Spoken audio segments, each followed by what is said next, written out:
Continuando a nossa aula do processamento de geleias, havíamos parado nesse slide que fala sobre o processo, de obtenção da geleia, que tem que passar pelo processo de concentração. Então, para o processamento de geleias, existem dois métodos, os básicos, que são os mais usuais.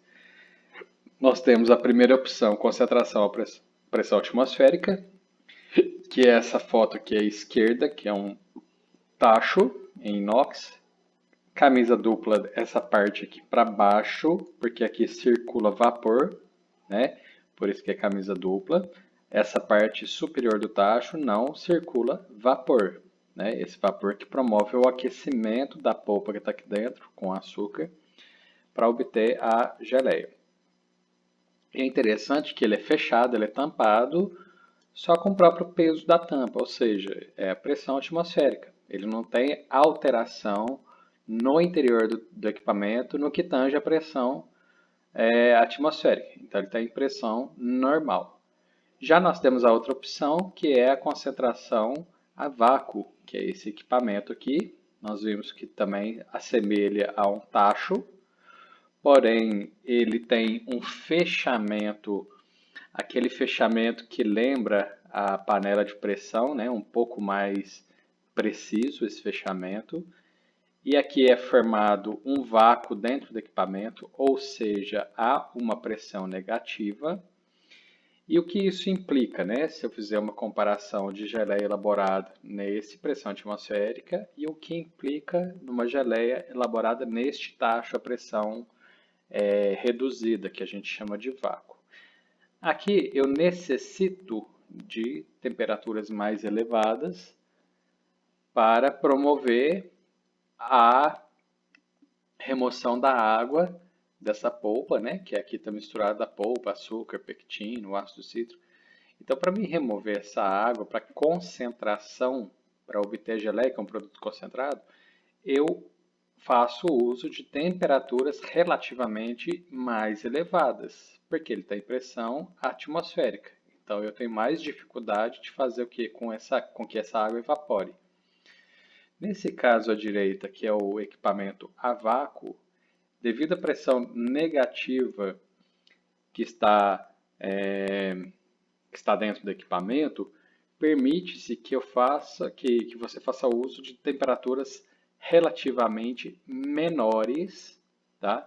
Para promover a evaporação da água dessa mistura aqui, Então, no caso, eu vou conseguir fazer concentração, porém usando temperaturas menores, e isso traz uma economia de energia, porque eu uso menos energia para elevar a temperatura em relação a este, e temperaturas relativamente menores acaba, de certa forma, preservando, os sabores de algumas frutas na geleia, Então esse aqui pode conferir um sabor mais acentuado, mais para cozido, nesse sentido. E aqui, porque aqui foi altas temperaturas, e aqui acaba preservando mais as características sensoriais da geleia. Mas ambos os tachos é possível fazer produtos de excelente qualidade sensorial, tá? Então esse aqui vai ser questão de ajustes no processo para você obter um produto de excelente qualidade. Ambos os equipamentos permitem isso. Então, ainda sobre a concentração, Então, a concentração à pressão atmosférica é feita em tachos abertos com camisa de vapor e agitador mecânico. Vou voltar um pouquinho aqui. Então, a camisa, como já foi explicado, é essa parte aqui que é dupla, Lembrando que o vapor que alimenta essa camisa dupla não entra em contato diretamente com o produto, tá? Então é separado por camisa dupla de inox. E aqui tem esse motor porque aqui desce um eixo que está conectado a uma pá que tem o formato do fundo do tacho, para não deixar, para que seja possível, movimentar toda a mistura aqui dentro. Então, essa pá ela tem exatamente o formato cônico aqui do tacho. E a partir do momento que entrou com vapor, o motor é ativado para que fique constantemente sendo movimentado, tá?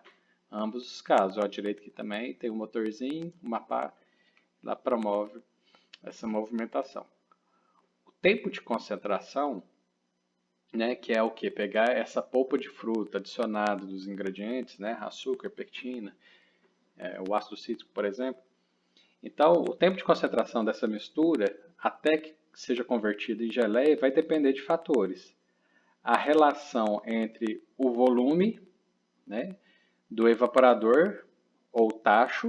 Então, quando eu falo tacho esse aqui, evaporador é esse aqui, sistema vácuo. Tá? Então, vai depender, né, do volume, né, ou seja, o tamanho, o porte do evaporador a tacho, e a sua superfície de calefação, que é essa superfície aqui de aquecimento. Ó, essa areazinha aqui, ó. Então, se você suspende mais, né, você tem mais área, você consegue fazer uma concentração mais rápida. Mas isso aqui é tudo calculado, existe toda uma engenharia, um projeto para a elaboração desses equipamentos, né? Tem todas as regras lá a serem seguidas. Não é simplesmente aumentar essa camisa aqui e vou destinar isso para a fabricação de geleia. Não, existe toda uma especificidade de tachos para elaboração de produtos alimentícios. Então, se esse aqui é de geleia, ele tem todo um estudo porque que essa camisa foi até essa altura aqui, ó. A condutividade térmica também vai influenciar, né? A condutividade térmica do aparelho e do produto. Então, no caso aqui, a condutividade térmica no que tange ao material que ele é elaborado. Então, na maioria desses equipamentos são feitos de aço inox, tá? Existe uma especificação desse aço, espessura, nível de polimento, né? Isso influencia. A temperatura de superfície de aquecimento, então qual é a temperatura que ele consegue atingir, tá? Isso vai depender da caldeira que está alimentando, aqui está a linha de vapor, ó. Então vai depender da caldeira, da potência dessa caldeira para jogar o vapor aqui, tá? E a questão da diferença de bricks do material processado entre o início e o final do processo.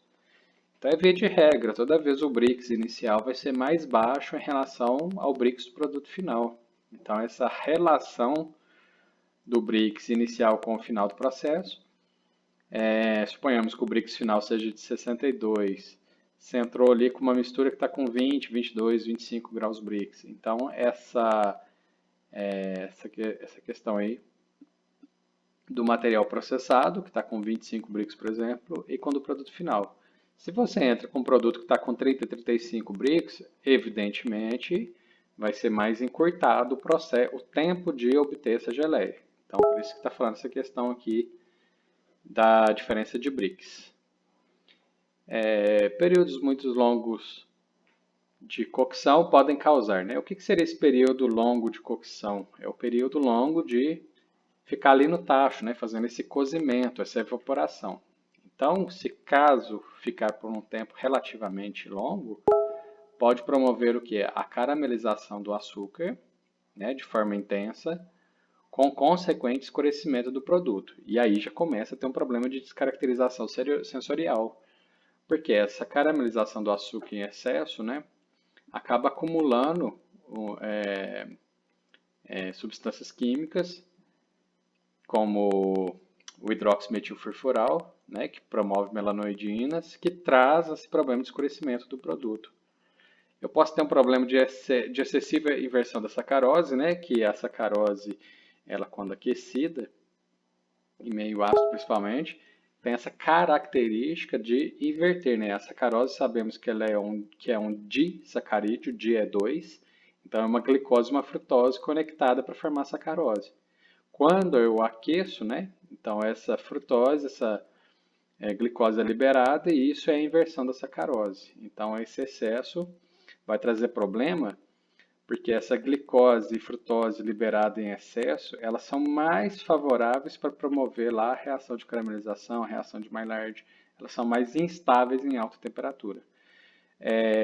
A questão também da preservação do aroma, então vai ser afetado porque altas temperaturas, né, por longo tempo, na maioria dos alimentos a gente vai ter uma perda de aroma do produto, né?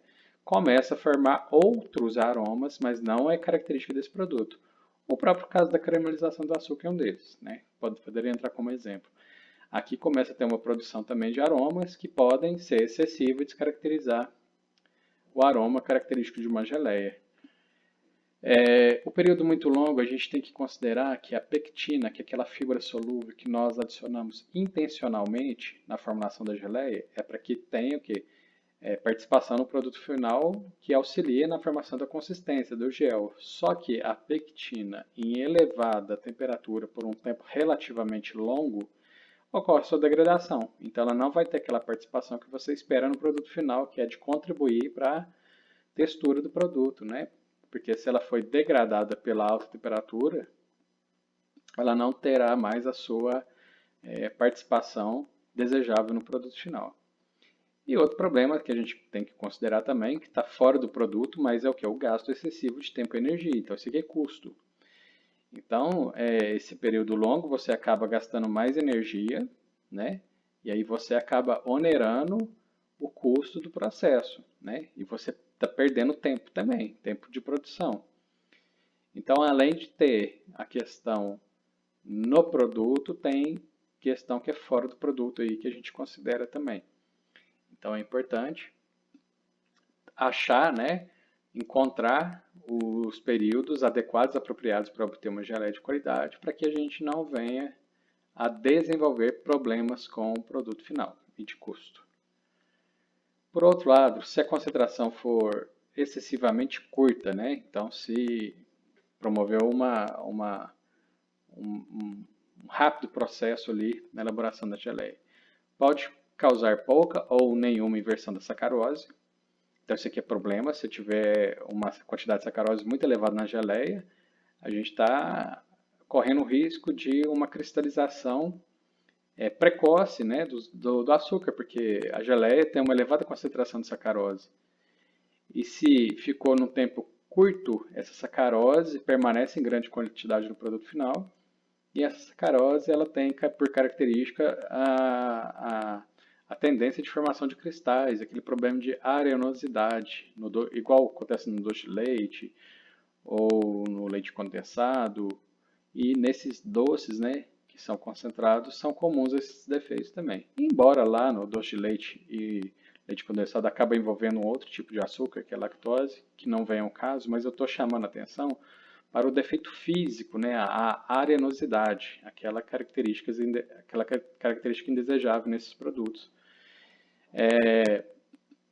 E aí, se não tiver em tempo suficiente, pode ocorrer a incompleta absorção do açúcar pela fruta, podendo favorecer processos osmóticos, os quais durante o armazenamento podem destruir o gel e abaixar a concentração final de sólidos solúveis.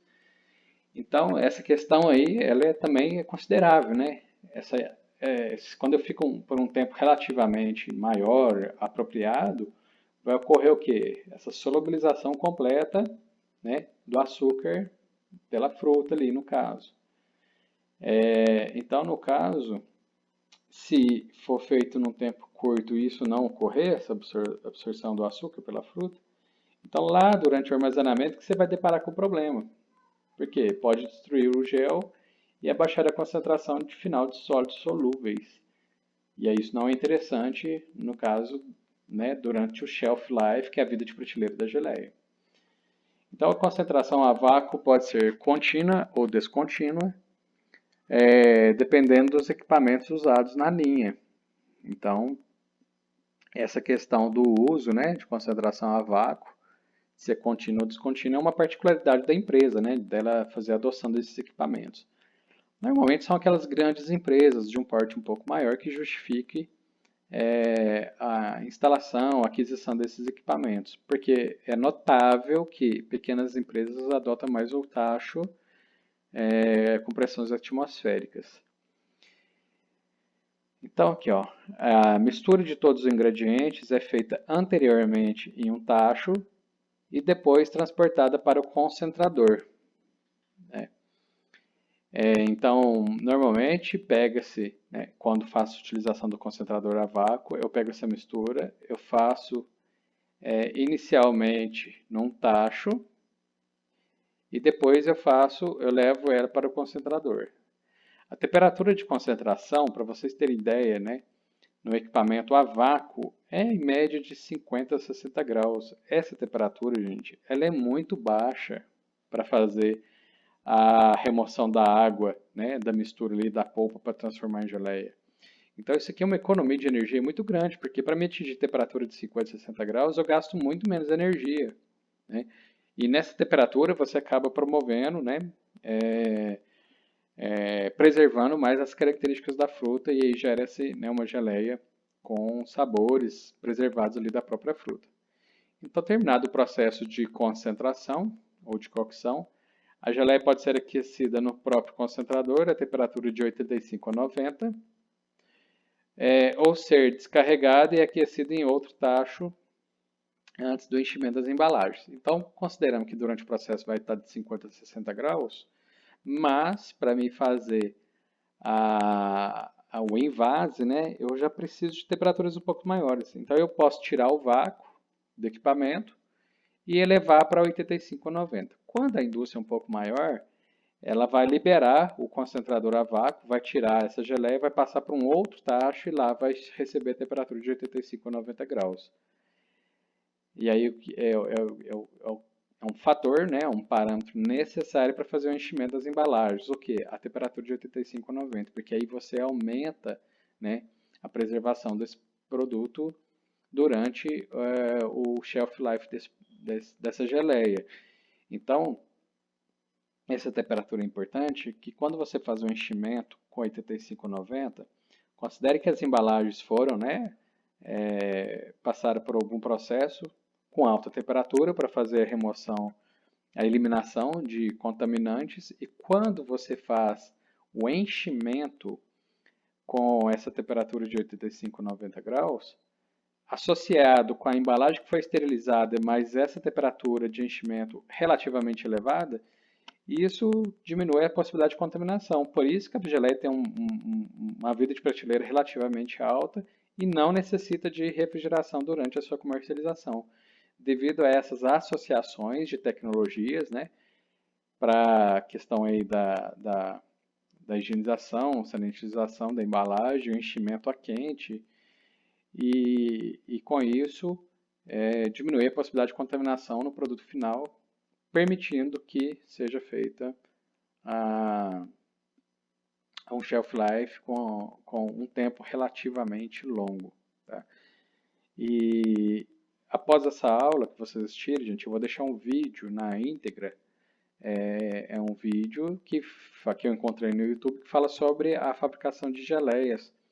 E lá vocês poderão visualizar muitas informações que foram passadas ao longo dessas aulas, para que vocês tenham noção de como que é realizado na prática, tá? Então eu vou deixar o link do YouTube aí também abaixo, depois vocês assistem para que vocês tenham mais noção sobre a fabricação de geleia.